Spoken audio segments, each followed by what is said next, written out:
When I said I wanted to win 8 gold medals, basically half the people in the swimming world thought I was absolutely crazy and nobody could ever do something like that.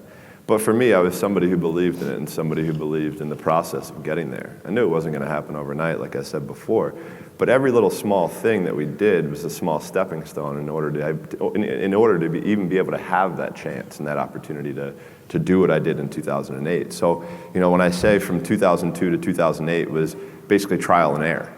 So for me, in 2002, that's really when I started amping up my event schedule, where I was swimming 4 to 5 individual events and having a couple relays at Pan Pacs, World Championships, major international competitions throughout that time frame. Because at that time, at the Olympic Games, that's that's where I think the real truth comes out. Because I think there are a lot of people who are very talented who can make it there. There are very few people who can deal with the pressure and the stress that happens when we're there. So that's why I say we had to make sure that we were physically, emotionally, and mentally ready, because I had to be ready to be able to kind of manage my emotions through that week. Yeah, winning a gold medal is absolutely incredible. There's nothing better than standing on the podium listening to your national anthem play after you had just won a gold medal. But for me, I'm somebody who I knew that I had 7 other events after the first day. So I have to throw that in the back of my head. I got to throw that race out. Even though if even like in 08, I broke a world record, won my first gold medal. Like, I was like, cool, like things are starting really well. So I have to put that behind me to then get ready for the next race.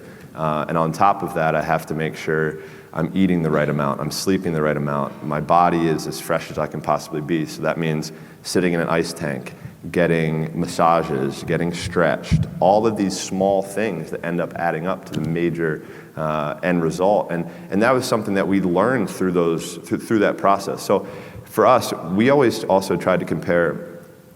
Every day is a new challenge, right? Every day is a challenge, is a day that we can prepare ourselves even more. So for us, we would call it putting money into the bank. So at the end of the year, when we had a major international competition, we could withdraw that money that we had saved throughout the year. And look, I'll be the first one to tell you, there were a lot of days where I did not want to get out of bed. And I guarantee you, if I ask the question here, if everybody is excited to get out of bed every single day, if I saw a hand, I'm going to blatantly call you a liar. Because we all know that is far from the truth.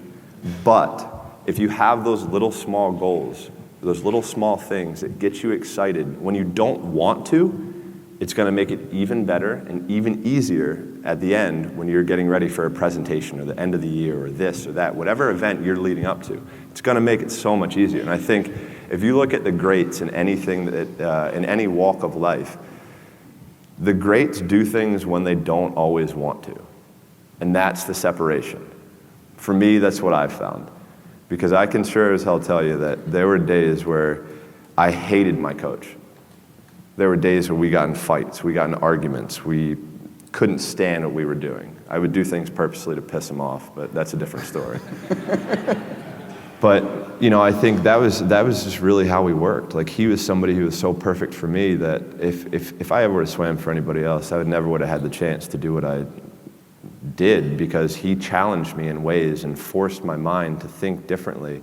For me as a kid growing up, I'm huge into music, and music is a big part of my life. And I'm a huge Biggie Smalls fan, and he wrote a song called "The Sky Is the Limit." And as a kid growing up, I believed that. I believed that whatever I put my mind to, and if I was willing to make sacrifices and I was dedicated, that I could achieve absolutely anything. And you still do? I still do.